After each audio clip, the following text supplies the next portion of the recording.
കാറിന് സൈഡ് നൽകാതെ ഓടിച്ചെന്നും അശ്ലീലാംഗ്യം കാട്ടിയെന്നും ആരോപിച്ച മേയർ ആര്യ രാജേന്ദ്രനും കുടുംബവും KSRTC ബസ്സിനെ തടഞ്ഞു നിർത്തിയ സംഭവത്തിൽ പ്രതികരിച്ച് നടൻ ജോയി മാത്യു രംഗത്തെത്തിയിരിക്കുന്നു.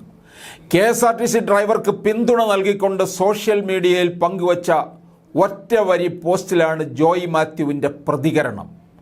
സംശയമെന്ത്, KSRTC ഡ്രൈവർക്കൊപ്പം തന്നെ എന്നാണ് ജോയി മാത്യു കുറിച്ചത്.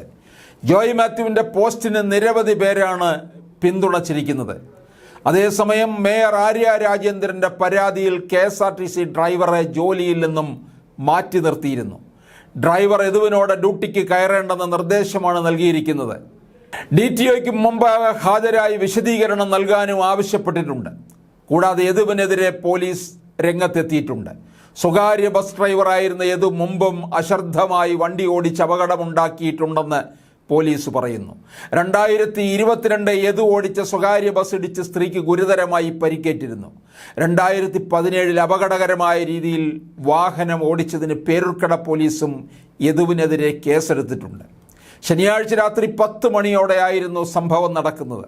ബസ് തടഞ്ഞു നിർത്തിയതിനെ തുടർന്ന് മേയർ ആര്യ രാജേന്ദ്രൻ ഡ്രൈവറുമായി നടുറോഡിൽ വാക്കേറ്റമുണ്ടായിരുന്നു.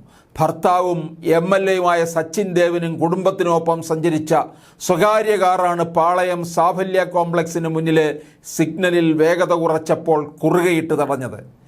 തമ്പാനൂർ ഡിപ്പോയിലെ താൽക്കാലിക ഡ്രൈവർ യദുവിനെ അവിടെ എത്തിയ കന്റോൺമെന്റ് പോലീസ് അറസ്റ്റ് ചെയ്യുകയായിരുന്നു.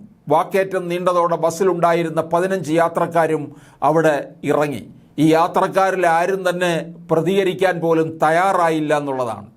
മറ്റൊരു ഡ്രൈവറെ കൊണ്ടുവന്നാണ് ബസ് തമ്പാനൂരിൽ എത്തിച്ചത്. ഭർത്താവിനെ കൂടാതെ സഹോദരനും സഹോദര ഭാര്യയും അടക്കമാണ് മേയർക്കൊപ്പം കാറിലുണ്ടായിരുന്നത്. വിവാഹ സൽക്കാരം കഴിഞ്ഞ് മടങ്ങുകയായിരുന്നു. അത് ഏതു തരത്തിലായിരുന്നു എന്നുള്ളതാണ് ഇനിയിപ്പോൾ അറിയേണ്ടത്. പട്ടം മുതൽ കാറിന് സൈഡ് കൊടുത്തിരുന്നില്ല. പിന്നീട് ബസ് ഒതുക്കിയതോടെ കടന്നുപോയി.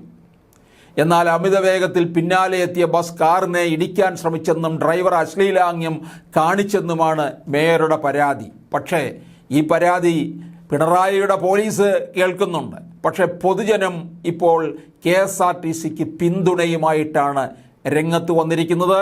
സമൂഹ മാധ്യമങ്ങളിലൊക്കെ തന്നെ KSRTCക്കും യദുവിനുമാണ് പിന്തുണ നൽകിയിരിക്കുന്നത്.